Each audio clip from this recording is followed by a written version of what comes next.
नमस्कार दोस्तों, मेरा नाम है आकाश सोनी और आप देख रहे हैं ट्रेडर आकाश। तो दोस्तों, आज है डे 5 और 24 तारीख है आज जब ये वीडियो रिकॉर्ड हो रहा है। और ये जब एडिट हो रहा है तो आज 26 तारीख है, क्योंकि मैं जॉब करता हूँ और मुझे ज़्यादा टाइम मिल नहीं पाया एडिट करने के लिए। I am not a full time trader, I am a part time trader. मैं इस चीज़ को पहले ही क्लियर कर देता हूँ दोस्तों कि मैं ना ही कोई फुल टाइम ट्रेडर हूँ, मैं एक पार्ट टाइम ट्रेडर हूँ और मैं जॉब करता हूँ। तो ये है बजाज ऑटो का शेयर, जिसको मैंने 5914 पर बाई किया है और मैं स्टॉप लॉस है 5899.80 मेरा ट्रिगर प्राइस है और 5898 मैं लिमिट प्राइस है, क्योंकि मैं इतने पे निकल जाऊंगा। मैं 10-20 पैसे या 1-2 रुपये नहीं देखूंगा, क्योंकि जब आपका लेवल से ब्रेक होता है तो बहुत तेज़ी से गिरता है स्टॉक का प्राइस। तो इसलिए मैं चुपचाप 1 से 2 रुपये का इसमें लिमिट प्राइस का वो देख रहा हूँ डिफरेंस। ट्रिगर प्राइस में ट्रिगर प्राइस में और लिमिट प्राइस में डिफरेंस दे रहा हूँ 1 रुपये 80 पैसे का, क्योंकि इसका शेयर का प्राइस है 5900। आपको अगर ट्रिगर प्राइस और लिमिट प्राइस नहीं पता है स्टॉप लॉस में, तो आपको मैं बता दूं।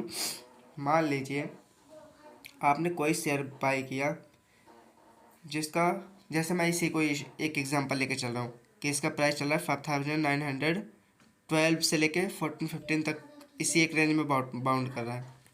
तो मेरा स्टॉप लॉस है 5900 मतलब 5900 को ये सपोर्ट ले रहा है और 5910 को इसने सेकंड सपोर्ट लिया है। इसको 5910 को ये ब्रेक नहीं कर रहा है, ठीक। अब मान लीजिए 5910 को ब्रेक कर दिया, फिर इसके बाद दूसरा सपोर्ट क्या रहेगा 5900।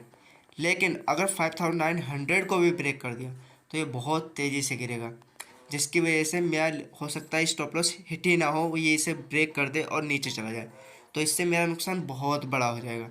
इसलिए मैं क्या करूँगा, 5899.80 को मैं ट्रिगर प्राइस रखूँगा और 5898 को मैं रखूँगा लिमिट प्राइस, ताकि 5899.80 पर ये ट्रिग हो जाए और 1-2 रुपये जो रहे उसी में ही ये बिक जाए, उसी के रेंज में।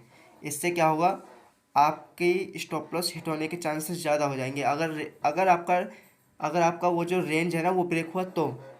लेकिन अगर आपने 10-20 पैसे का ही डिफरेंस रखा लिमिट प्राइस और ट्रिगर प्राइस में, तो हो सकता है कि आपका लेवल टूटने के बाद भी आपका स्टॉप लॉस हिट ना हो और बाकी शेयर बहुत नीचे से धड़ाम धड़ाम गिरता चला जाए, क्योंकि ऐसे में बहुत लोग सेल करते हैं। तो आपका जो लिमिट प्राइस है वो हिट नहीं होता, उसे ब्रेक कर देता है। बल्कि ज़रूरी है कि जब आपका लेवल टूटे तो आपका स्टॉप लॉस हिट हो जाए और आप स्क्वायर ऑफ हो जाओ ऑटोमेटिक। ये बहुत ज़रूरी है, ये आपको हाई रिस्क से बचाता है। तो ये हमारा लेवल्स भी ब्रेक हो चुका है। इस शेयर को दोस्तों मैंने कम से कम भी कुछ नहीं तो 3-4 घंटे होल्ड रखा था, लगभग 11 बजे तक ले रखा था। तो मैं यहाँ पर 5939 मेरा टारगेट प्राइस है। वैसे टारगेट प्राइस है 5940, लेकिन मैं 40 नहीं लूँगा दोस्तों, क्योंकि मैं 10-20 पैसा या 1 रुपये के चक्कर में बहुत बड़ा टारगेट नहीं खोना चाहता, क्योंकि मैंने बहुत बार देखा है कि टारगेट के आसपास जाकर वो निकल जाता है, वो टारगेट के पास जाकर तुरंत के तुरंत एग्जिट हो जाता है, वहाँ से मतलब नीचे आ जाता है, फॉल आ जाता है, टारगेट हिट भी नहीं होता 10-20 पैसे की वजह से और नीचे आ जाता है। तो इससे हम बहुत अपना अच्छा खासा टारगेट, अपना अच्छा खासा जो प्रॉफिट बना होता है उसे मिस कर देते हैं। इस वजह से मैं 1 रुपये के चक्कर में नहीं पड़ूंगा। मैं ये नहीं सोचूंगा कि मैं 1-1 रुपये भी बुक करूँ, बल्कि मैं 10-20 पैसे या 50 पैसे मार्केट को कह देता हूँ, जाओ तुम ही रख लो, कोई दिक्कत नहीं है। तो मेरा टारगेट है 5939। 17 में से 10 शेयर तो मैं अभी मैं बुक कर दूंगा 5939 पे। बाकी 7 शेयर मैं होल्ड रखूँगा, एक कंफर्मेशन का कि ये 5940 को भी तोड़कर ऊपर चली जाए फिबोनाची के 1.38% पर। 5940 को तो तोड़ दिया इसने, 10 शेयर में निकल जाता हूँ, स्क्वायर ऑफ कर लिया मैंने 10 शेयर दोस्तों, ठीक है।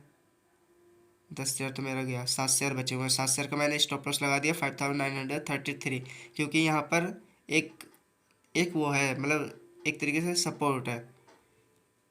अगर ये उसे हिट करता रहता है तो ये ट्रेल हो जाएगा और मैं इस ट्रेड से निकल जाऊंगा। इससे क्या होगा कि मैंने अच्छा खासा प्रॉफिट बुक कर लिया है और एक दूसरे टारगेट के लिए समझ लीजिए 7 शेयर से मैंने और वो लिया है, मतलब ट्रेल किया है। ये मेरा टोटल प्रॉफिट है 1160। Bye take.